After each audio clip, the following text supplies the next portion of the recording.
This is so much more than a trophy. It represents grit. It represents guts. And ultimately, it represents greatness, which is why we've gathered here once again in Helsinki, Finland, the home of all things Clash. Greatness. 5 trophies and over $3 million have been garnered by our former champions. But who's next? Someone in this room will be crowned greatest in the world on Sunday. Let's just find out who it is. The 2023 Clash Royale League Finals starts now! Jackson, Juicy J, Wall, brother, you are back 2 years in a row now. How does it feel to be back at World Finals? It feels fantastic. I cannot wait to see the best of the best duke it down in the arena and watch some beautiful Clash Royale. We have talked about it all week long. We've been geeking out. We've been dying to just watch the matches. So let's get into the action. The first thing, of course, that we need to talk about is our tournament format. We know it's dual mode, Juice, but there's a few little stipulations there that I'm pretty sure you guys at home are gonna like. Absolutely. It is a 16-player double elimination bracket. It is best of 3 duels, but it's out-of-game duels. It's not what you're used to in Clan Wars. And finally, last player standing is crowned the World Championship and wins $250,000. $250,000. If you win 5 matches in a row, you win $250,000. But with this incredible lineup that we have, it's gonna be very, very difficult. But Juicy, if you show up here today, all these guys on stage, they've already earned $20,000. Yes, everyone, like you said, 20 grand. Every win is gonna boost them up another 10 grand. But when you really get in the money is 1st through 4th. You're going from 65 to 80 to 125, and once again, like you said, $250,000 going to the world champ. The defending world champion against the number 16 seed making his 3rd World Finals appearance. It's Mohamed Light, an air surfer!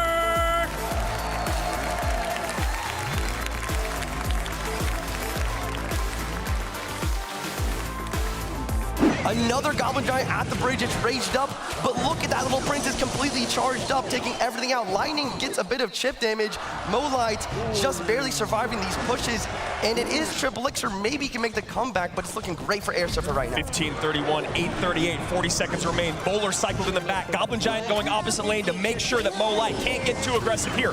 Poison comes down. Archers are not touched by anything. Nato to pull back, Barber will take it out. Goblin Giant is a massive threat though. Boulder at the bridge, another tombstone in cycle. We have a lot on the board for Air Surfer. Molite needs to go off, and so there's only 20 seconds left. And you can see they're not very comfortable with the position he's in is Molite, forcing in this GY. He needs a lot of damage. Remember, Air Surfer has time. He has the lightning, and maybe a misplay there from Mo. Air Surfer is gonna take game number 1. 10:54, 10:33, neck and neck, 30 seconds remaining in regulation. You almost couldn't ask for a closer game. We got wind conditions coming down both lanes, Archers on defense on the left, and we got a bomb tower on defense on the right. And Bloom comes in again, a late Goblin Cage, and that's it! That is it! Mohamed Light needs a miracle! My God, there's 10 seconds left. Does he have another round of pigs? And he's calling the good game, Juicy! Even if he does, it's not enough. There you have it. Air Surfer with the upset, taking round 1 match versus the world champion. A 3-1 deficit in terms of the probability, the prediction numbers, and Air Surfer with maybe the upset of the day. Our next 2 players, the 8th seed in his 4th World Finals against the 9th seed in his 1st one, the Higher and Faust.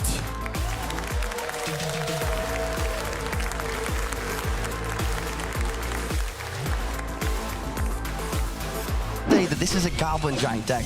For some reason, Mega Knight Goblin Giant is coming into the meta here. MK caught at the bridge. A lot of damage in here for Faust, but now Higher has a devastating and horrifying counter push here. Those bats are gonna be brutalized by that snowball. And 1565, 1175, not too bad thus far. And the push is not over. Wow. Phoenix locked on tower, Night pressure at the bridge. Higher understands that he's up so much elixir here, and he's gonna connect and take that tower down. I mean, that snowball coming down was so devastating. devastating. Those bats were just gone in an instant. He needed that DPS, and maybe just getting a little bit ahead of himself in game number 1 is Faust. Okay, Mortar off lane, he's gonna immediately take the opportunity to go for the piggies without Mortar being able to pull. These pigs will do a lot of damage. Yeah. Maybe some sort of comeback can happen here. Look at that, Piggy's in. That is a huge comeback, Juicy, down to 32. You are in an EQ cycle spot, and Faust might have just evened things up. Evil Archers die. Is the Mortar locked on tower though? No, it is not. It's on the Tesla. Miner getting a lot of chip. Delivery gonna drop down. This game is so close. Great job by Faust there to know he needs to play defense. Now a high mortar here that needs to be addressed. Skeletons come out to distract. It's on the recruit. Log comes in. He just needs another spell. Miner on the tower. The Ice Ripples Archers do pick it up. we go. And the Earthquake takes it. GG's higher with a 2-0 sweep. Faust with a huge comeback win. I know, we get really excited up here. Faust picking up game number 2, which is absolutely massive. You see Faust leaking elixir here and there because I don't think he knows exactly when to send and what to send. NATO plus E-Drag, but it's not enough. And the Dark God cleans everything up. I don't think Faust can break through. I mean, it really doesn't seem that way. And as I said, Higher doing a really great job of keeping up the pressure. So now Faust is kind of forced to do what the only thing you can do, which is take damage from that barrel so you can actually get back on offense. So a decent push on the left-hand side. This push on the right really isn't going to go anywhere. And I don't think it's enough time. So a great come-from-behind victory in game number 2. But Faust still going to be sent down to the lower bracket, and he will be facing Mo Light later on today. Now we have the 2021 World Champion against our 13th seed making his World Finals debut. It's Mugi and Adriel!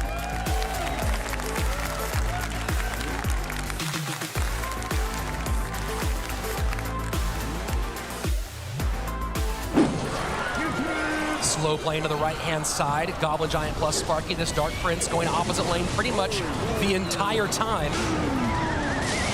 The pacing, as you talked about before, from Adriel is really, really impressive for someone making their World Finals live stage debut here. But he can't keep this pacing at this same spot, though, Andrew, because look, 30 seconds left, he's behind, and it's Lightning NATO against Fireball Rage. He has to get something done. So you see him going high here with the Sparky, hoping that he can get that, away from that Lightning, but still not going to deal it because of those Evoed Archers sniping from across the board, and this might be the push to do it here for Mugi.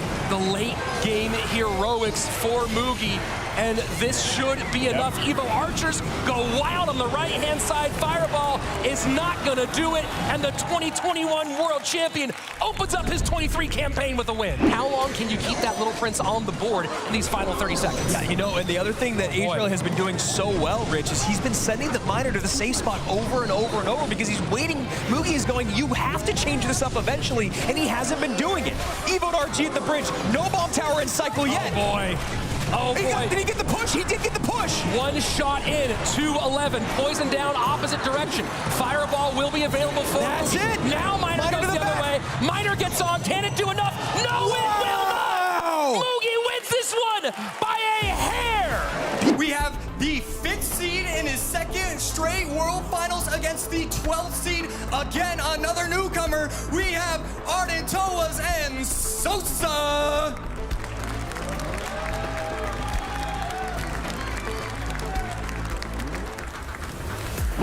In the moment, and now Arden has a ton of elixir on the board, and Sosa does not have a lot to deal with it. Goblin Giant on the tower. And Arden can go ahead and throw the ability right there. Yeah, Guardian comes in. This is a lot for Sosa to deal with, and this might be the big shift. Goodness. Arden toe is needed. Tower going by. And look at that, Arden. You can hear the crowd pop. I don't know if it's fans, I don't know if it's family, but everyone is feeling that Arden vibe. An early tower take here. 677 separates Arden Toas from his first ever live stage victory. Can he hold here as the Evo Archers are going to be taken care of by the mighty miner of Arden Toas? They are still alive. He does try to predict there with the log, but they don't do anything. And you look at how these games and sets went for Adriel and now most likely Sosa, and I gotta say, it looked like Adriel had just a little bit more control of his destiny than Sosa has. It feels like Arden is kind of just running over him through these first two. Well, first time jitters, you can't replace it. And the fact that Arden's been here before certainly helps to a certain degree. And a little chip damage here, but that doesn't matter. There it is. Poison down, and He's not even celebrating yet. Come on, Arden, let's see the smile. Let's go. There you go. He finally picks up his first stage win, and what a place to do it at World Finals. Next, we have the 2nd and 15th seeds, both making their 3rd World Finals appearance. It's Pandora and Wallace.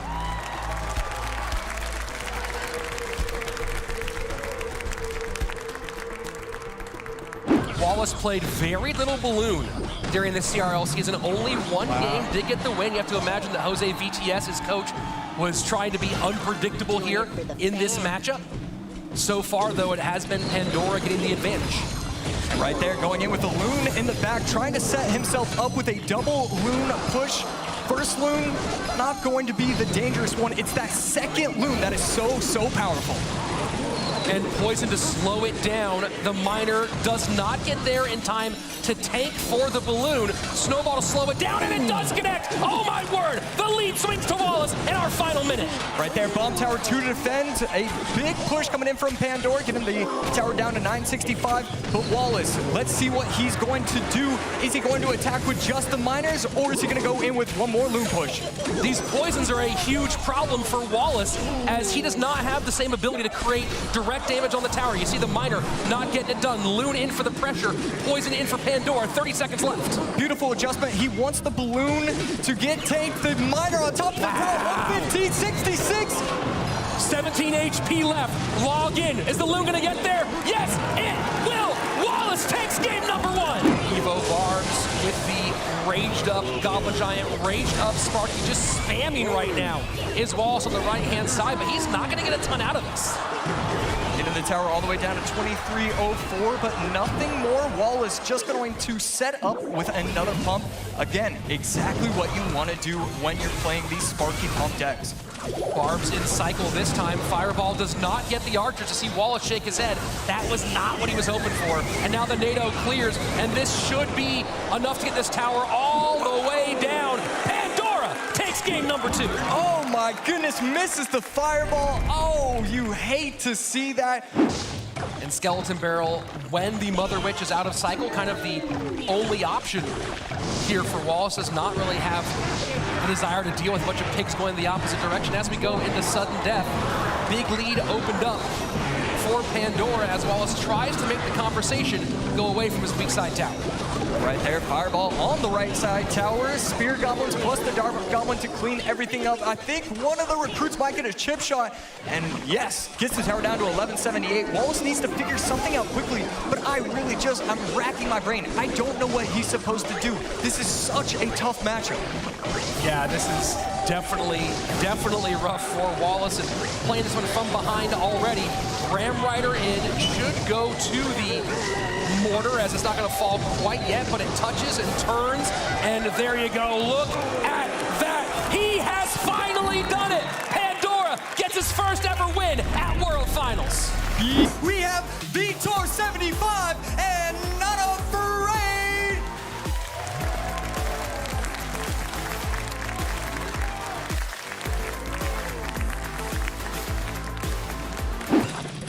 It is just predictions on predictions right there. Poison going to be taking out the Scalers right there.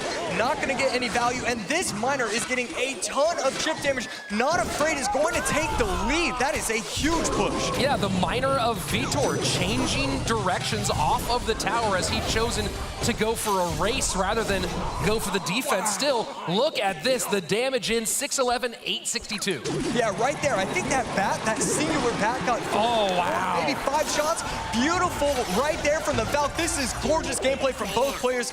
Not going to over-defend against that Knight. He's going to try and set up for another push. Finally gets a gorgeous Poison down right there. And the Miner plus Snowball. Log actually ends up hurting Not Afraid, and Vitor takes this one by 589. Of course, split those Evolved Archers. Right now, it's just dependent on whether or not Not Afraid can defend out. He has the deck to be able to do it. It's just whether he actually gets it done. Fireball onto the Little Prince, and the minions take it out.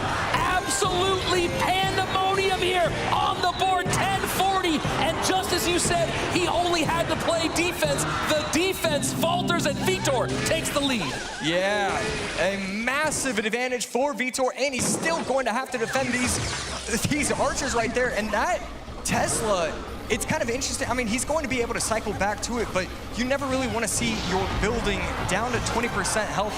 We almost could have seen Vitor go in with a Goblin Giant, try and steal a win right there. Instead, just going to play just calm and collected. He knows that with these good pushes, he can be not afraid's defense.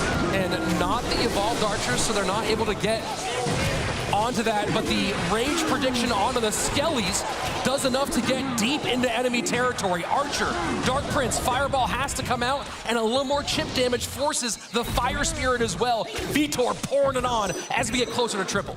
Goblin Giant coming in, Dark Prince to protect it. The Rage could come down. No, instead going to snipe it with the Evoed Archers. Boy. If he goes down with the Rage, that is a Goblin Giant on the tower. He's going to take it.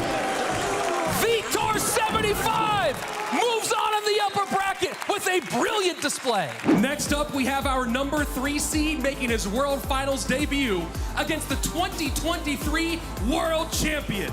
It's Pedro and Ruben.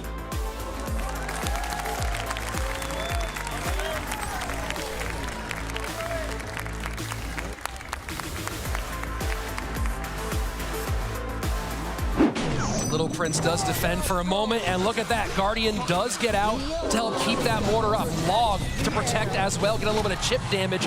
And again, Ruben extending his lead. You see the grimaces from Pedro. I don't feel like we saw this much expression from him during gameplay throughout this year, and now he's definitely showing his emotions on his face. Miner plus minions. Miner to tank the minions here. Minions to defend the Miner, and another mortar at the bridge. That was a tongue twister. Got through it very nicely, though, Jackson, as the Ice Spirit goes down and the Little Prince comes out to stop the mortar from connecting. 497 to 1072. Miner of Pedro goes to the back. Miner of Ruben does not connect. Poisons, though, in to extend that lead. This is a little closer, I think, than maybe Ruben had anticipated, but he is almost there for his next poison cycle. Miner in the back. Mortar is locked on tower. Poison drops down, but I think the poison's going to take it in time.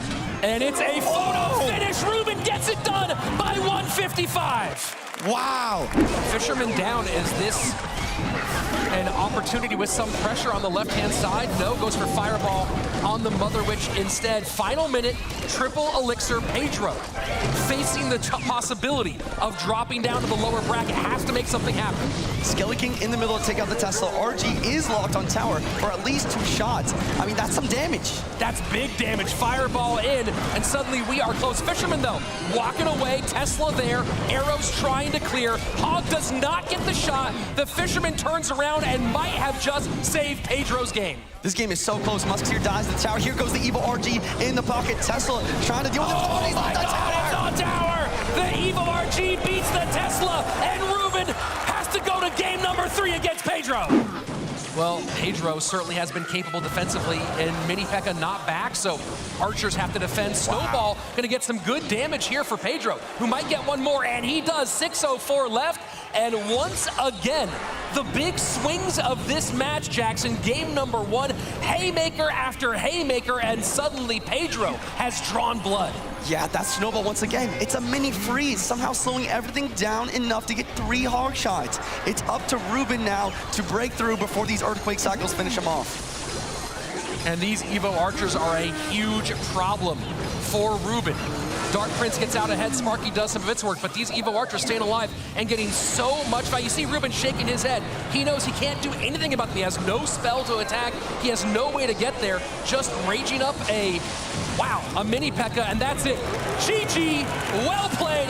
Welcome to World Finals, Pedro. Introducing our first 2 players, we have the 6th seed in his 3rd World Finals against the 11th seed in his 5th one. They are the 3rd and 2nd finishers from last year's Worlds. We have Basoto and Morton.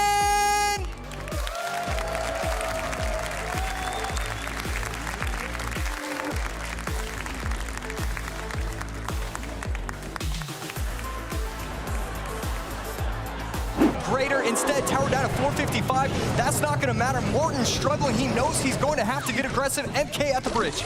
Mega Knight at the bridge. He stops the jump with a really good Fire Spirit delivery on the defense. Minions trying to break through. One more Earthquake log, and that's going to be it. Samuel, but wait, no! Wait, Gamba Giant on tower! Fireball in!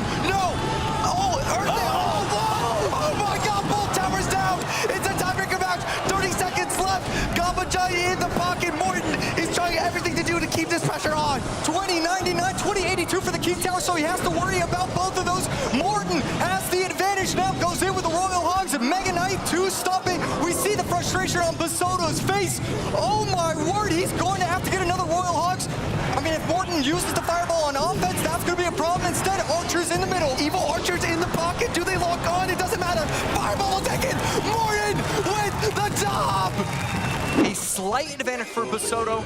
I want to see a game 3. I'm hoping that Basoto takes this.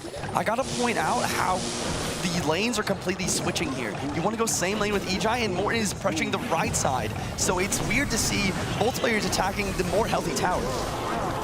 Right now, Baby Dragon again cleaning everything up. A beautiful NATO going to get a lot of value. Knight placed in the middle. He only has Miner and Snowball, so if Basoto just defends out properly, I mean, we saw what happened in game number 1. It is difficult to do. Morton knows the exact cycle and knows how to create an advantage. 15 seconds left on the clock.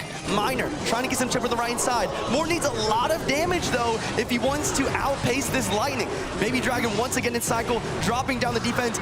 Morton calls good game. He knows it's over. And we are headed to a game 3, Josh. Oh, yeah, you love to see it. Basoto bringing it to a game number 3 again at the bridge. And Basoto, again, we talk about it with these brilliant, brilliant pros. They're recognizing, okay, he does have Bomb Tower, but still, I should be playing the recruits as often as possible. Yeah, and I can't help but give a shout out to Winston, Samuel Basoto's coach. He was looking at the cheat sheet before. He used the Skeleton Dragons, realizing it's a great counter to Hog Earthquake and getting that massive damage lead. Now he just needs one more really good Miner Poison push to finish off the match. Yeah, he's going to go in with the Wall Breakers, not going to go in with the recruits. It could be game. No. Morton going to be able to predict that. And look at the right tower. The Little Prince locked onto the tower. Log coming down. I mean, Morton is hanging on by a thread, but I don't think it's going to matter. Basoto should have this locked up. Morton calls the good game. Here comes the poison. There goes the snowball. One more Miner to finish it off. Skeletons do catch. Morton's holding on for dear life, but that is going to be good game. Samuel Basoto getting revenge from last year. Getting into our very first elimination match here at 2023 World Finals. All right, Mohamed Light does have the poison. We'll see how much that helps out through the rest of this. And Mo gets a Guardian on tower early on. Got to be very happy about that. And he just keeps the pressure up the bridge, hoping to get the Knight in front of the Little Prince. Doesn't work out, but may not matter as Faust only has 4 elixir and goes, I think I need to reset and make a big push here. Mo Light out early. Wow, I mean, this is fascinating.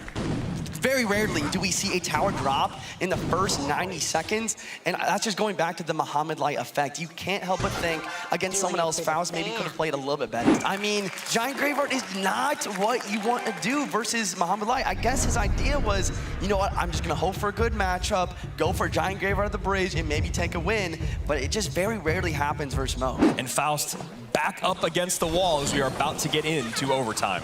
You guys might be wondering, why in the world did Mohamed Light play that Hog Rider in the back? What this allows him to do is it allows him to cycle back to another Hog Rider when Faust doesn't have his Bomb Tower down. And that's with the help of the 3-card cycle, but because it was in the back and the Hog Rider is gonna connect, and that's gonna be tower down. GG's. And Mohamed Light does Mohamed Light things and stays alive in the lower bracket, and we must bid a farewell and adieu to our good friend Faust, whose World Finals run comes to an end here. $20,000 though, not bad. We have 2 rookies that really want to set the tone. They want to get that set victory. They need it. We will see who is going to get it. Adriel and Sosa.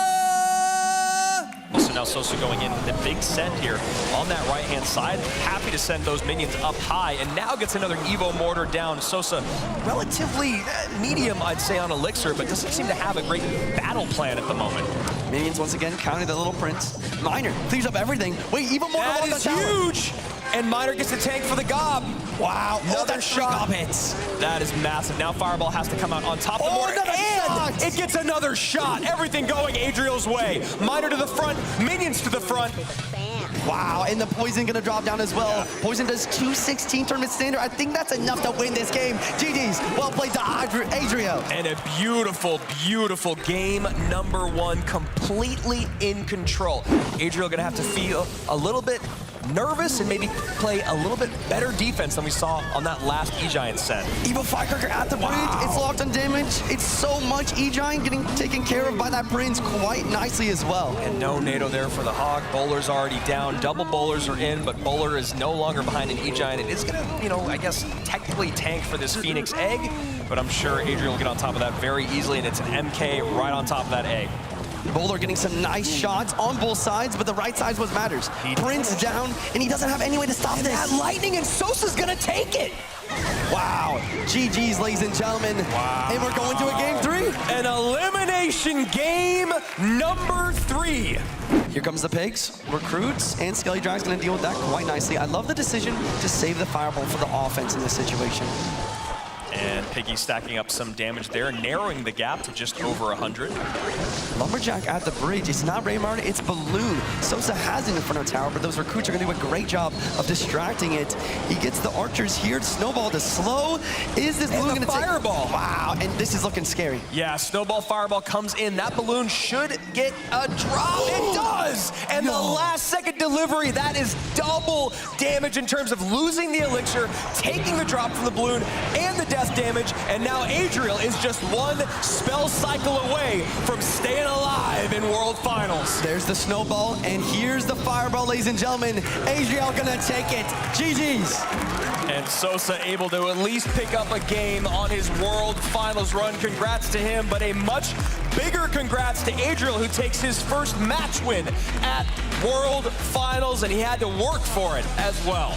There must not be another feeling like that, because you came all the way here. You were so consistent throughout the entire 2023 qualifying through points, and now you've gotten that first tub plus another $10,000 in your pocket. I mean, you go back to what we talked about at the beginning of the day and how stacked this lineup is for our 2023 World Finals. And getting it down to that elimination bracket is something that's going to happen to everyone. Happens to the best in the world. Adriel stays alive. Loser leaves town. Morton, Ruben, let's go. Cut and dry, straightforward Clash Royale. Yeah, and Evo to Archers over the middle. How does he want to protect them? Poison gonna come down, and those Evo Archers are getting so much value. They take out the entire bush, and he still has one of them walk into the left lane. Great stuff from Morton. This does feel very tight again. Evo Archer giving some more pressure on the left-hand side, but you can see the Poison cycle maybe slightly ahead for Ruben at the moment as he gets the prediction on the skeletons, and he is going to put a ton of damage on and Poison back around one more time. Yeah, forget everything I was saying earlier. He's gonna go same lane. It's gonna be a base race to see what is gonna happen. The log versus the snowball will change a lot. Poison in, ticking away. Can the miner of Morton hit? The miner from Ruben gets there. 24 HP. Ruben takes game number 1. Lightning for that Evoed Firecracker. Hog on the right-hand side with minions behind. Evolved Archers out for Ruben. Prince trying to work against the Electro Giant left-hand lane. Damage though on the right-hand side does give Ruben the lead in both lanes with 50 seconds left. Baby Dragon not going to cross the bridge, so going to be able to defend this fairly easily. And right there, the E-Giant coming out just a tad bit too early. Hog plus Bandit, he's not going to choose to NATO to the King Tower, so will the Archers be able to take it out in time? It does, and that's going to be a lead for Ruben finally with 30 seconds left in OT. 1296 to 1401. Hog to the right-hand side. Bowler will defend.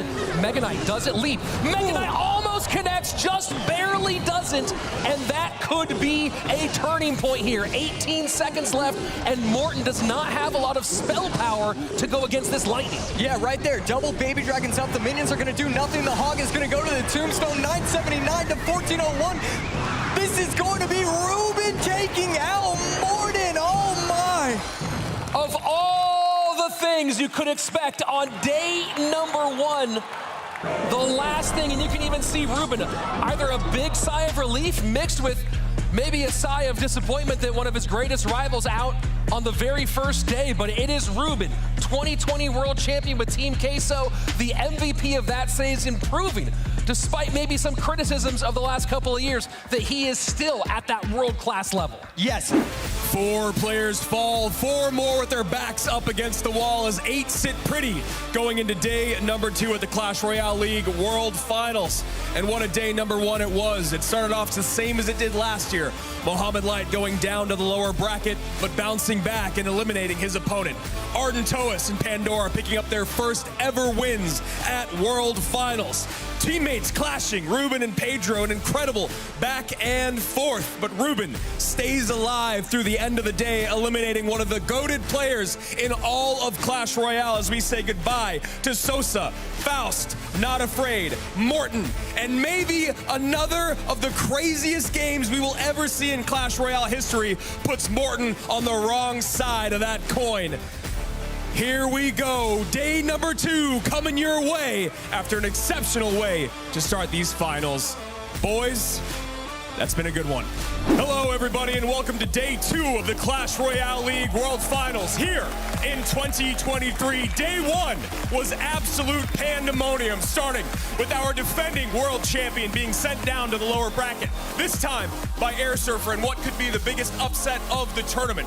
But the thrills didn't stop there, especially for 2 players in Arden Toas and Pandora, who picked up their first ever match wins in World Finals. Plus, all 3 of our former world champions still remain, but only Mugi sitting in the upper bracket with the life to give. But perhaps the biggest story on the day was saying goodbye to the most respected player in Clash Royale, Morton, who has now given us 2 of the greatest moments in World Finals history. Today is different than the last. It is a story not yet told. These players hold their own fate in the palm of their hands, and there's $820,000 in prizes yet to be earned. But with every rise, there must be a fall, which is why we are saying goodbye to half of our 12 remaining contenders. Without further ado, Clash Royale League World Finals Day 2 starts now! Please welcome back to the stage the greatest ever player from NA and our 2019 World Finals runner-up. Give it up for Air Surfer and Higher! Out all the goblins, Air Surfer not going to try and protect them with the Knight, instead just going to rely on the Evo Knight plus Bomb Tower to take out this push. So what's the time here where, and oh boy, that's a lot to deal with, and the Goblin Giant does get a little bit on tower. Now it's going to be 2 lanes. A big problem here for Air Surfer to deal with. Goblin Giant plus bats on the right-hand side. Guardian comes out, but too little too late. That might be it. Higher takes game number 1. You want it to look like it's going to be getting to the tower right there. It did not, and a good, healthy push. That is a flying machine locked on the tower, and Higher only has 2 elixir right now. That tower is going to get down very, very low. And it tries to go for some pressure the opposite direction, but no worries there for Air Surfer, Barb Barrel, and Cycle, and he has opened up a massive lead as we go into the final 30. Right there, I believe the Firecracker is going to activate the King Tower as well. So this is a gorgeous deck choice from the coach of Air Surfer. I mean, they are firing on all cylinders right now. Barb Barrel, arrows, fireball, and quick pressure with the flying machine of Royal Hogs. Everything about this deck is brilliant. And I really like that fireball there from Air Surfer, thinking more, hey, I'm not worried about losing 1 elixir here. What I don't want is an annoying Dart Goblin to sit there and create lots of problems for me. And this is fascinating too, not just a Pig's Fireball bait deck in a situation where you're not against Fireball, but triple spell here, Barb Barrel, arrows, and Fireball for Air Surfer. Yeah, right now, 2 of the Royal Hogs are going to get onto the tower, plus they help with a Fireball. Air Surfer going to take game number 2. Very interesting for, it's not super popular in the CRL meta at this stage. And here we go, like I said, Mortar Hog, and it's getting right behind. Mortar not available, Snowball in, Hog Rider going hog wild on the left-hand side, Mortar lock, and that is a huge lead, and that's gonna be a good game out of both players, and now Air Surfer just has to defend for 1 minute. Air Surfer licking his lips, takes the tower down. All he has to do is defend out, and it's going to be so easy. Higher does not have the evolution on top of the mortar. He's going to be able to Earthquake every single time. Skeleton Dragon's coming out. We hear the oohs and ahs from the crowd. And this is just shut down gameplay out of Air Surfer. And you talk about those progressions deck by deck, game by game. You see the small little smile on Air Surfer's face. I think he knows that he's in a great spot here. But that little deck progression and the work these coaches and analysts put in with their players to prepare for the deck picking process. Saw a great post by Royale API's SML. That's a nice reflection here. That's a lockman on the right-hand side. Let's hold on for 1 second. Evo barbs come out. Arrows try to clear. Cannon cart does go down. A little sigh of relief from Air Surfer as he knows he just dodged the most dangerous bullet of these final few seconds. Yeah, right there. I really thought there was a chance for Hire to be able to make that comeback. Air Surfer trying to get a 3 crown right now. A little bit of disrespect shown. I love to see that in game number 1, set number 1.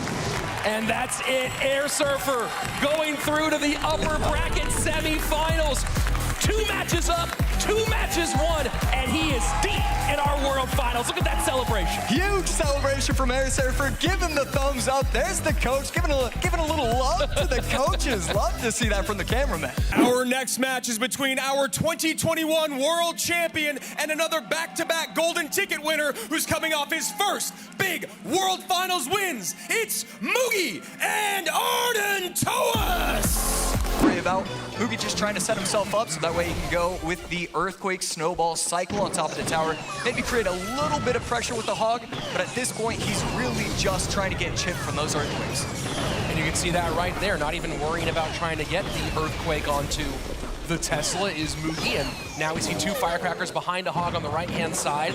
Tesla with the Ice Spirit trying to take something out, and this Hog trying to sneak by, but already too much damage on the board to get it anywhere near that right-hand tower.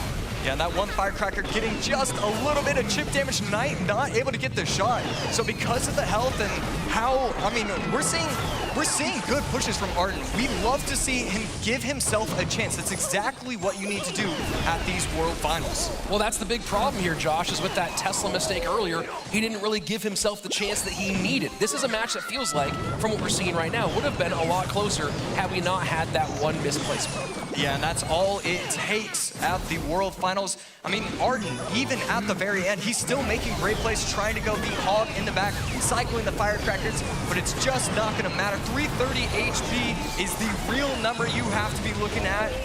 5 Elixir, I mean, we're just... Oh boy. Okay, giving himself a chance once again. Late Tesla here, Hog in. And now Hog Rider trying to get past this one, 28 seconds left. Ice, Snowball, 1 connection, 330, 994, 23 seconds left, and it's just all Arden, all pressure, all day right now, all gas, no brakes. Can he break through? Right there, Tesla plus the Knight going to be able to take out the Hog, and he's going to go in with his own offensive Hog. The Ice Spirit plus the Goblins trying to do a little bit of something. Not going to matter. Mugi taking game number 1. And you see the fireball coming in for the Evolved Archer, for the Bomb Tower, just cannot do enough. And now arrows go left, which means the Miner and these Goblins go to the right easily. Mother Witch should go down. She does turn some piggies, but that's easy to deal with for Mugi. Yeah, because of the Miner in the back, Arden Toas was faced with the decision, where can he place the Mother Witch where it's not going to start targeting onto the Miner instead of the Goblins. And because of that, Mugi was able to take out the Mother Witch, no problem whatsoever. And there we go, finally some decent fireball value for Arden as he gets 1 Archer and the Wall Breakers, but again, stretching him thin is the 2021 champion. 832 on the right-hand side, courtesy of those Miner hits. Yeah, right here, Lumberjack going to come down the lane, not going to go in with the Ram Rider, just going to try and set up with a little bit of a push. It's going to be a little bit dangerous. This is a good push, but it's countered very, very easily. My mistake, Mugi. I was going to say, now we start to have an Elixir advantage here for Arden, which he has not had very much. And here in Triple Elixir, this is where he can create some real danger, as he was up about 5 when he played those Evolved Recruits. Yeah, Evo Archer cycled it in the back. Goblins to take out the right side with the help of the Mighty Miner. Not using the Bomb Tower just yet, just going to delay it so that way the Royal Recruits don't take it out. I really like that he delayed the use of the Bomb Tower. And look at the delay on the Ram Rider play, but still can't find a way through. These Archers are creating a wall in the back of that defense. Right now, Wahlberg is at the bridge. Miner going to chip it down. Good game coming from Arden Toas. Needs a little bit more defense. Arden Toas stepping away from the stage. It looks like it's going to be over. Mugi taking game number 2. Clean gameplay. Mugi coming out out from the crowd. Moogie, Moogie, Moogie. Coming up next, we have two golden ticket winners who kicked off their world finals with a bang. It's Pandora and Vitor. And Fisherman goes in front there, Juice, but then stops because of the Archers. Really nice placement there by Vitor as he has a second Royal Giant coming out. Two RGs, this is what RG's all about. We have double connection on both sides. Royal Delivery coming down, Lightning gonna clip a couple skeletons, but Vitor is gonna knock back and get some damage here, but he's not in the good yet. Yeah, you know, an interesting Lightning there, but I think the thing to hold on to is that Vitor wasn't actually down in any elixir. Now Pandora goes those Evo Archers once again at the bridge. Something behind, maybe? Evo Archers are on tower! The one's on tower! Oh, 7 to 192 already on the right-hand lane. And that is a huge misstep by Vitor, who honestly wasn't really in a bad position, but maybe just a small misplay there, Juice. Yeah, here comes another round of pigs. He does not have a building. He goes boulder on his weak side tower. He gets the Fisherman down, but once again, not able to activate unless the piggy is full health. And it's interesting that, I mean, he does keep going there for good reason, I guess, but it'd be really nice to get that King Tower activation, Juice. Evil RG at the bridge, Barbarian Barrel over the river instead of Lightning, trying to save some elixir potentially for these Archers. RG is getting to the tower. There is another Tesla in hand. Wow, Pandora is playing this masterfully. Another Royal Delivery comes down, stops that push. 70 seconds remaining here in game number 1. Pre-prepared for any sort of pigs, blocking this right-hand side. We have a minute left on the clock. Vitor needs another double Royal Giant push. And right now, Pandora doing the smart thing by going aggressive in the left-hand lane. Now that Bowler and Fisherman are both out of cycle, that means that he has to defend and cannot double down on the push on the right-hand side, which is what you know he wants to do. He wants to get an RG in the mix, and here we go. This forced RG can mean more pigs coming out on the left-hand side. These Evil Archers going down to that Barbarian is so fantastic, but does he have a bowler for these pigs? He does. Archers on the defense to the right-hand side. Fire Spirit does connect. This is a lot of damage. Pigs on the tower, and that's it. Vitor knows it. You can see it on his face. Pandora taking another big win. Nice mortar connection here, Excellent. getting a lot of damage. Yeah, great catch there, great Ice Spirit. Now he's baiting out even more elixirs, so you see he's got a decent elixir advantage. And this makes it a lot easier to deal with this little prince because you could just go something cheap like minions. Instead, he goes minor, then minions. I like the minor plus minions. It's going to counter everything, and we have a fairly even match. Raid going to take out these minions there. Vitor up, slight amount of elixir. He decides to go mortar right away. That might be... Okay, that's huge. huge. Lock, but Pandora might be able to defend this and counter push with double elixir coming in. And there it is. Pandora goes, no problem. You can get a couple shots in, but can you defend this? And we are about to find out the answer to that question. Maybe a little early on the ability there, but I think maybe he's trying to protect the little prince from those stab goblins. Wow. Ice Spirit able to clean most everything up. 11:58, 6:54. We see Vitor raising his hand. Raising his hand. I hope everything's all right. The gameplay was perfect from him there. What I really love to point out here is the fact that the double elixir really ended up being in Vitor's favor. Yeah. He wasted all of his elixir, not wasted, he used it for that mortar connection. But then he was able to defend with double elixir coming in. And you see right there, Vitor recognizes he maybe played that just one tile too high. Now the Little Prince able to pick things off, and he has got a very heavy push coming in. You're gonna need to hold on that Little Prince ability, and his hand is back up again, and now you can see Vitor visibly upset. Goblins, minions, maybe he's lagging. He wasn't able to place those cards. I mean, he was in the driver's seat. I don't know what's happening here. And you can see Vitor very, very upset, and understandably so, with so much on the line here. Gonna have a conversation with League Ops about maybe what went on, and we'll be back to you guys with the results of this conversation in just moments. And it looks like something may have happened a handful of times. And we did hear some issues with phones locking, maybe? Yeah, so maybe the phone was turning off mid-game, and that's why he wasn't able to play those goblins down in time. Either way, it's a very unfortunate situation. We'll have to wait and hear back to see what is going to happen. And this conversation, definitely a tough one for Pandora, who wants to celebrate how well that game went. But as you said, Juice, and as Pandora most likely knows that his opponent kind of stopped responding the way that his CRL Pro would in a moment like that with so much on the line. And all right, so it sounds like it is going to be a red victory here. And can we get a reminder on what the score of the overall match is. Well, it's just 1-0 now for Pandora. It is absolutely confirmed and in the history books. So, game number 1, match number 1 here between these two. All right, it is a match win for Pandora. It's only game.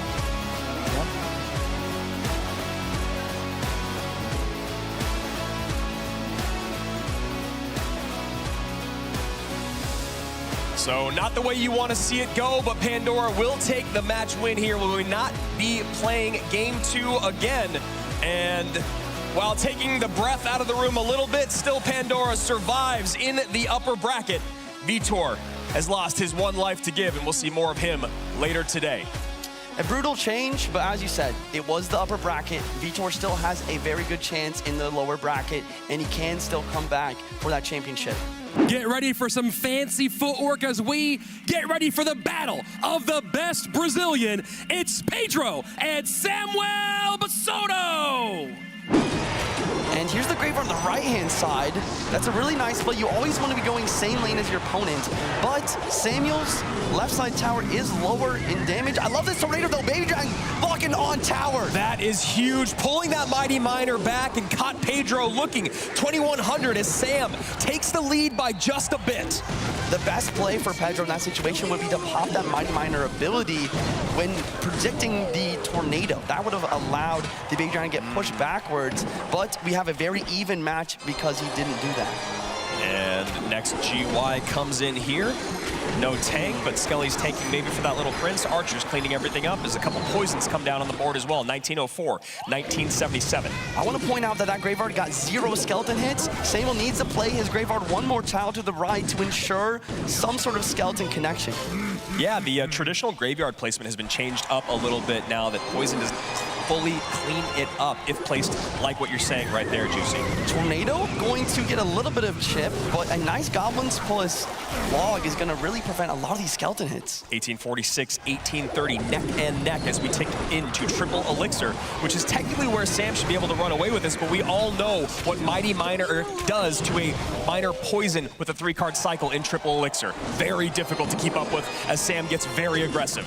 Sam also has a 3-card cycle with the Little Prince. He goes to the graveyard, he gets a poison down for damage. He pops the ability to keep his Little Prince alive. He needs another graveyard ASAP.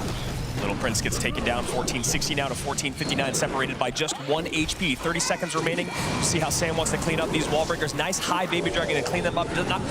Ooh.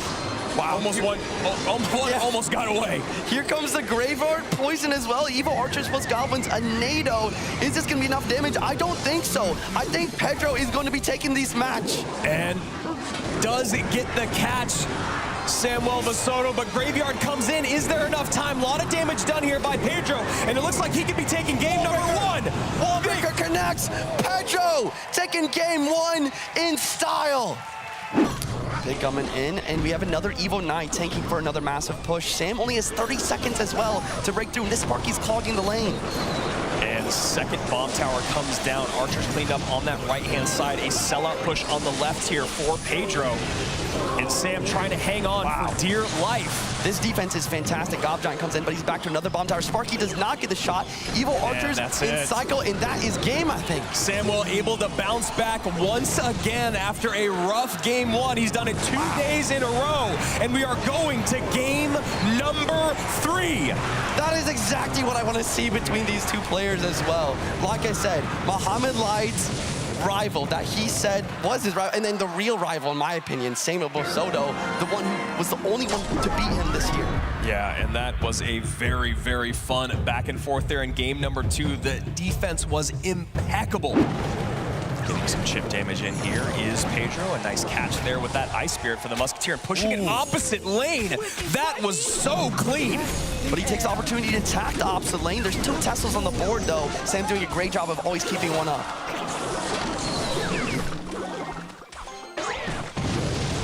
Evo skeletons coming down here. We see an earthquake cycle, 45 seconds left on the clock. Monk at the bridge. He needs a massive connection. Yeah. But look at Pedro's use of the 3-card cycle to always make sure to have multiple Teslas down. It doesn't seem like it's possible. No, I mean, Sam really having a very, very difficult time, whether he's changing lane. He's got 2 balloons down, but that's a great delivery. You know, Tesla can come down as well, so great delivery value there, and nothing to tank for. Oh, the balloon is getting tanked by that miner. But look at the Guardian. Guardians have to be stopped by the Musketeer, and there goes the Hog Rider. He has enough for the Tesla now. Anti-EQ placement, but he's applying pressure, not allowing Sam to go on. And the Hog connects, and Sam knows it's over. Pedro takes down a world champion, and then world number 3 on back-to-back days. And Samuel goes down below to face off against who? Mohammed Light. Introducing the man who had a great day 1, but he's gonna have to reset after a loss earlier today against the guy who's fresh off of a 2-0 sweep against Morton. We have Higher and Ruben!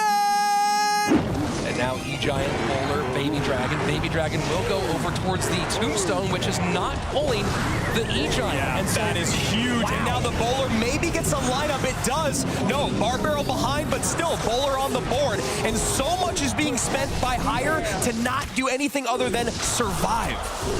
Sudden death overtime, and that death looking closer and closer for Higher as what was a relatively comfortable lead suddenly melts away, and you see the tilt of the head there from the WEDGM former captain. Yeah, he knows he's in a bad spot here, knowing that Ruben should just go right back on offense. That's exactly what he does, and with time ticking down, you know that Higher is starting to feel the pressure. 1746 to 1278. That's a nice NATO. Yeah, and you gotta imagine Ruben loves being able to keep his opponent's troops all on that side as Bowler just controls the bridge here. That E-Giant gets nowhere, and Lightning finally comes out at a very opportune moment for Ruben.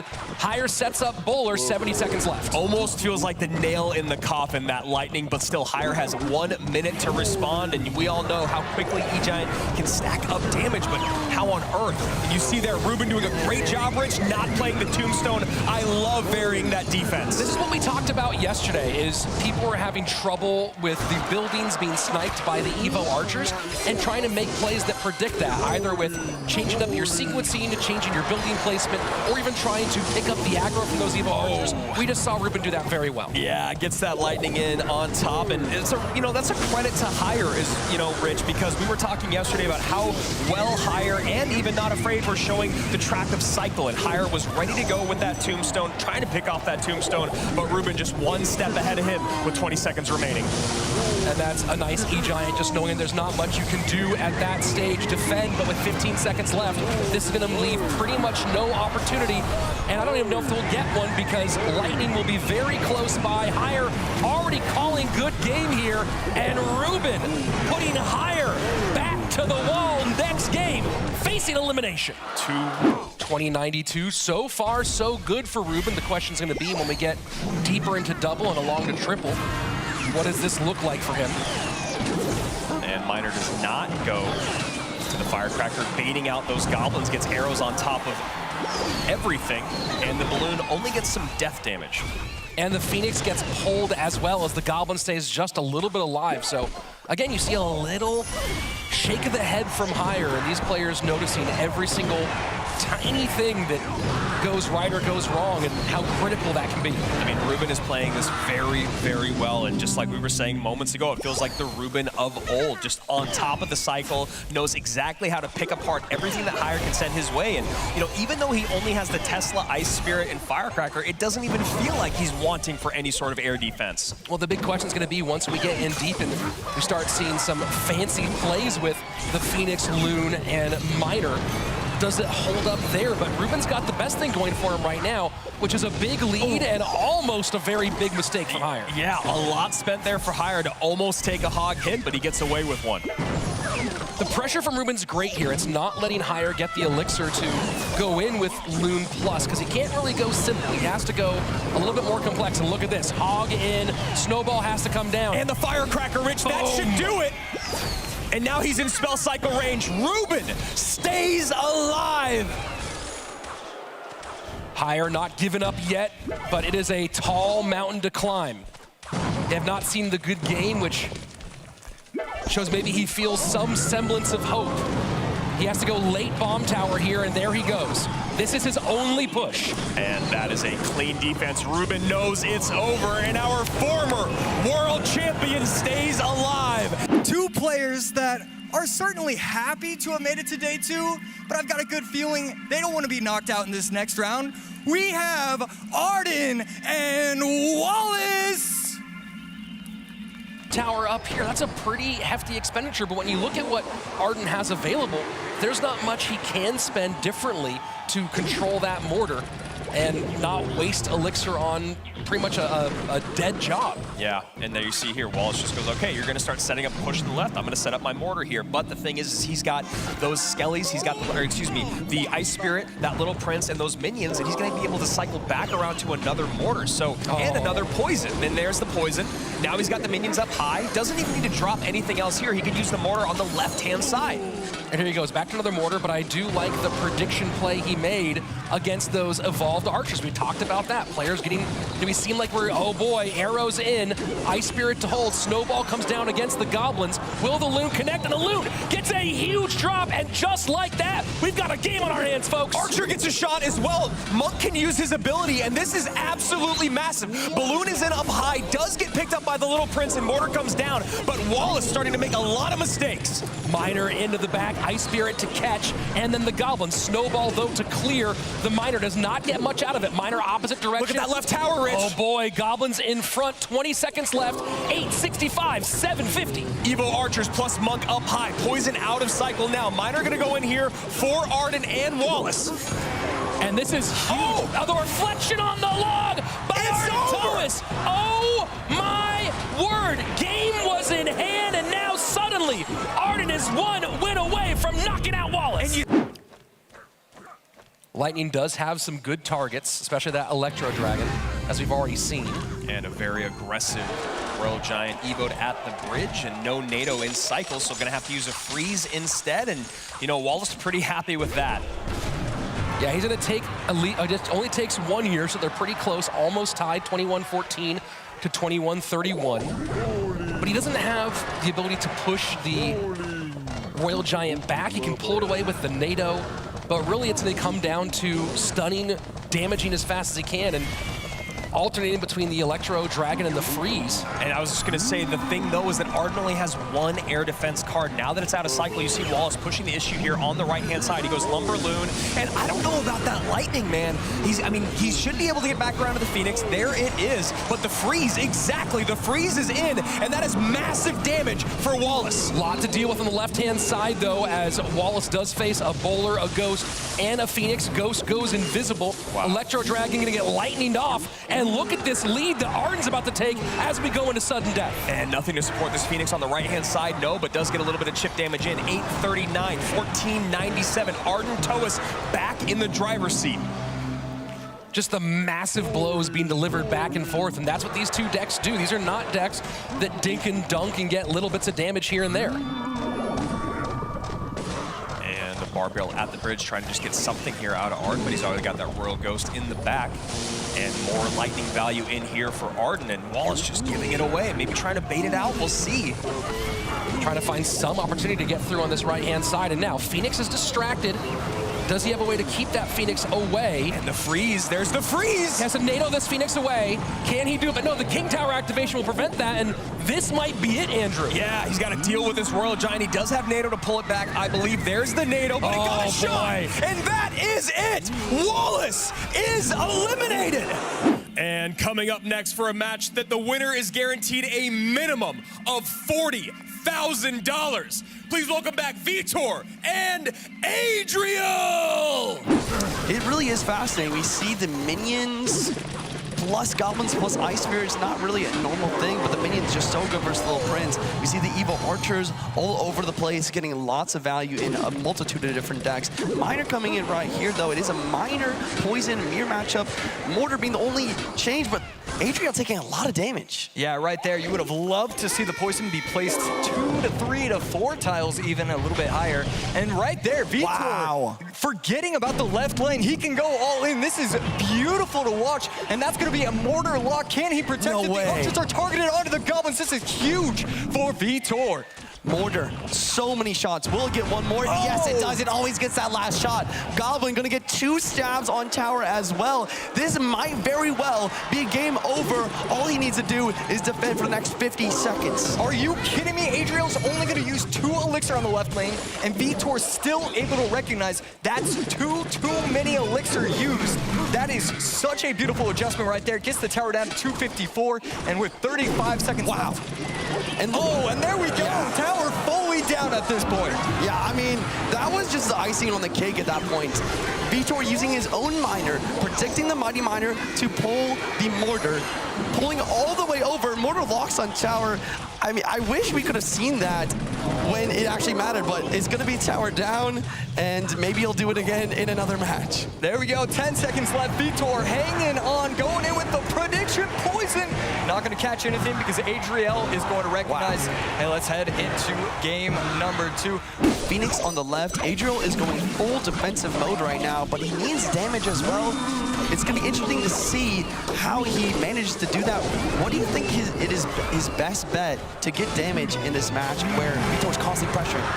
Yeah, right here. I mean, I think it's going to be something like this because the Little Prince, when it's activating its ability on offense, it's always going to get a ton of value. Guardian going to be able to swipe everything out of the way, and this tower is getting dangerously low for Vitor. He's been applying pressure all day, but Adriel finally seeing his opportunity and utilizing that beautifully. Gets a ton of damage, getting the tower down to 1120.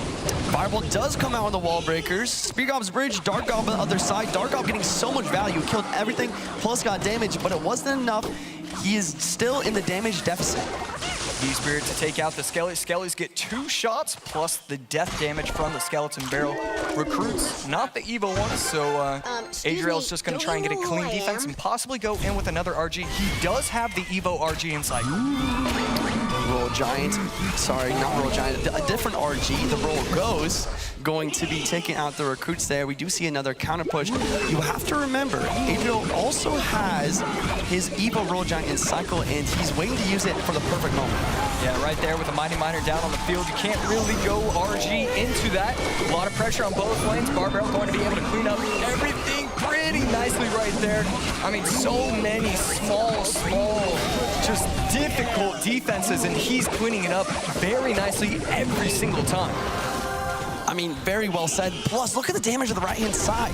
Now Adriel's in a situation where if he just continues to defend, he should be able to take this dub, but he's got to do it in triple elixir with 35 seconds left.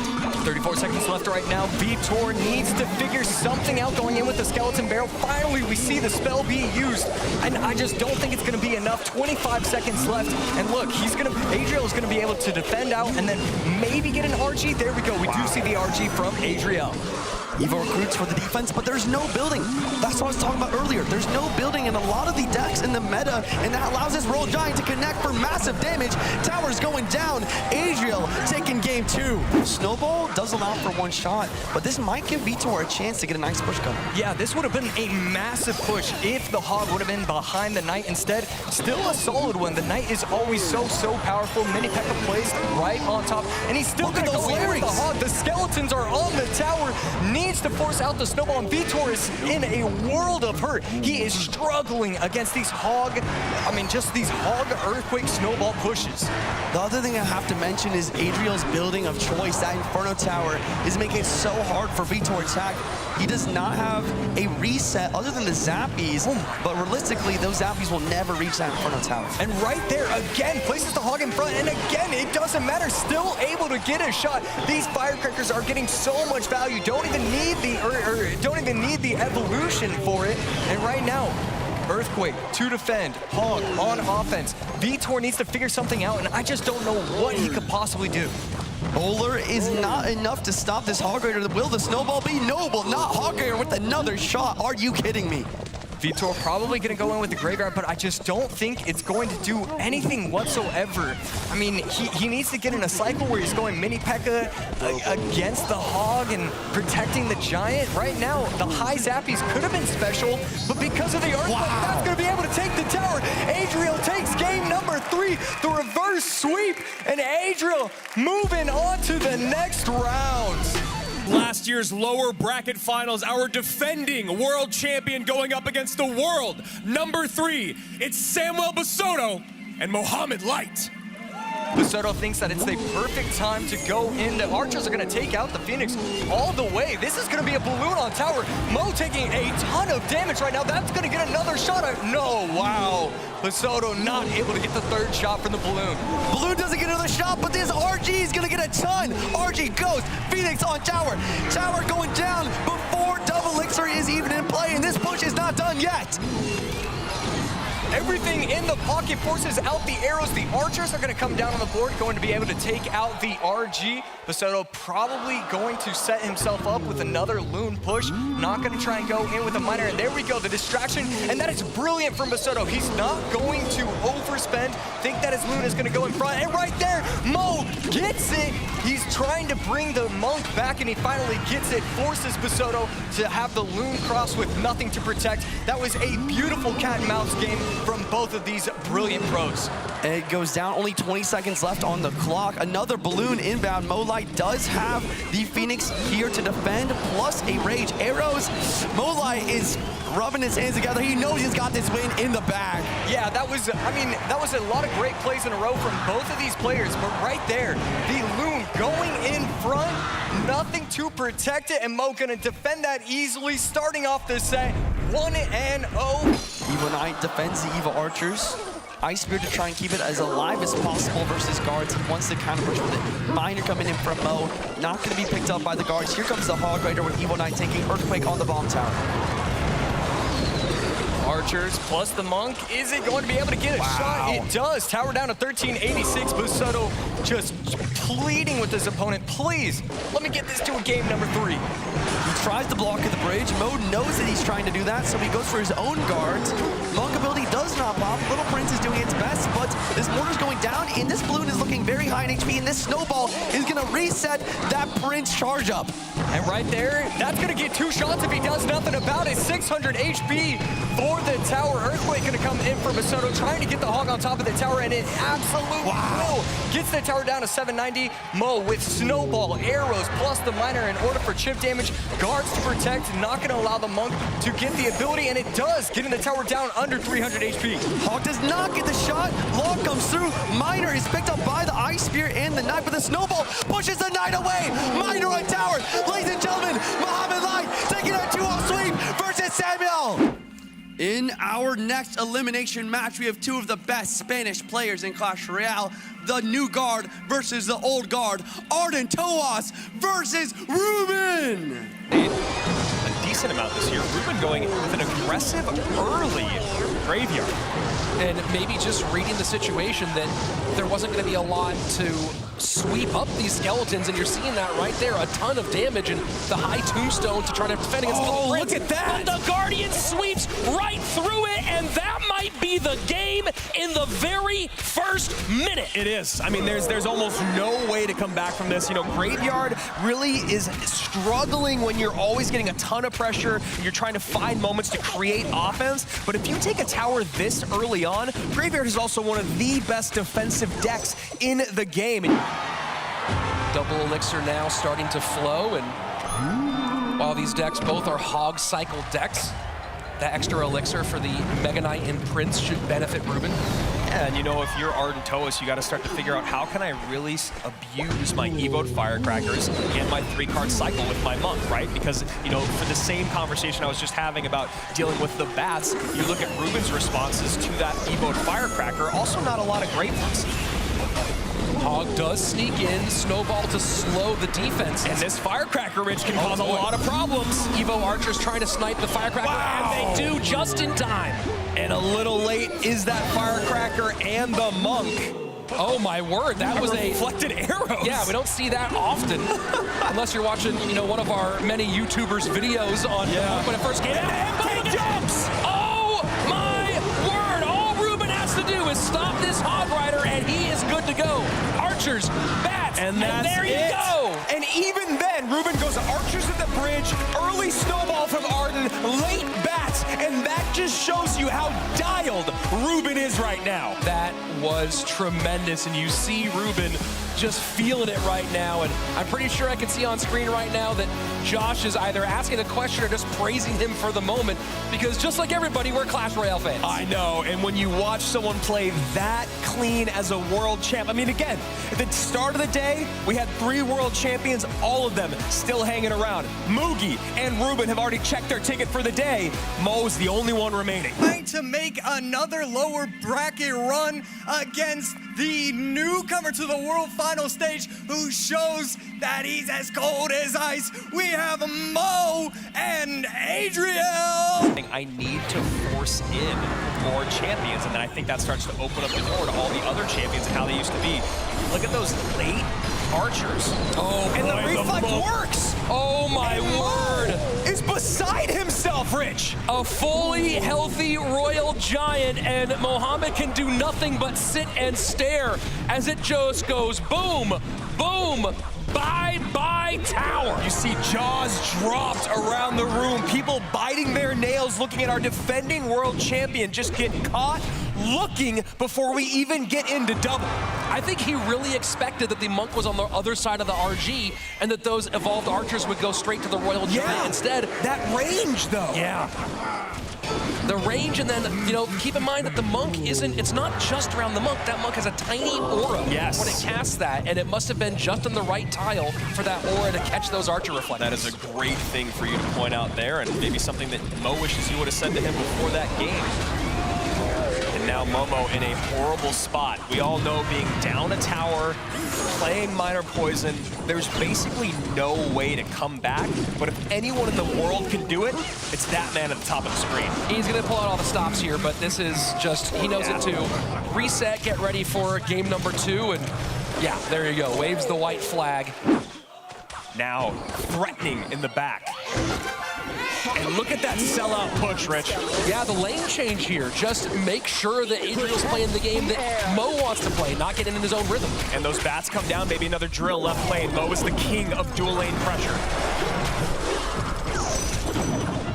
And I was gonna say, if we had Fireball, this is when you'd see it, but not happening. So has to defend against this Goblin Giant and contend with the Sparky plus the Barbs. Dual lane pressure now being forced out by Adriel. Zap to reset, 120 left. Nice zap there from Mo. Good pressure here on the left side. Barbs plus minions, and the MK finally comes down. Soaks up the damage on the left, takes the Sparky shot on the right, but Rich, that's a lot with very little elixir. Oh, and the Sparky looks like it's on tower. The Sparky heads. Goblin Giant plus evolved Barbs are in. Oh my word! Is Adriel gonna do it? Is Adriel gonna do it? He does it! Adriel beats the champion! Mohammed Light is eliminated from the 2023 World Finals by a rookie! Oh my word! Scenes, Andrew, the scenes. I am speechless. That was incredible, and as much as it hurts my heart to say goodbye to Mo, you gotta tip your hat to a brilliant set by Adriel. Yeah, you're so right. And as we are nearing the top 4, I want to remind you all, first place, 250,000, second, 125,000, then 80 and 65,000. Top 4 is the real money here today.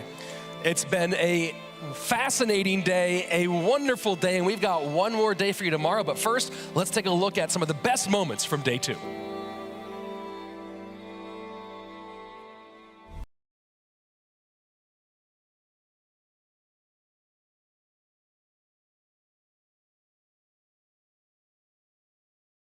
It was a day where the rookies ran rampant as our former world champions tried to hang on. Ruben undefeated in the lower bracket. Mugi undefeated in the upper bracket. It was just Momo who needed to hang on, but maybe the biggest upset in Clash Royale history, not just this weekend, taken out by Adriel. No one saw it coming, but a beautiful display as we have to say goodbye to Momo, and we will not be having another repeat champion in our upper bracket. Pandora, Pedro, Air Surfer, and Mugi still sitting pretty, but it just like that.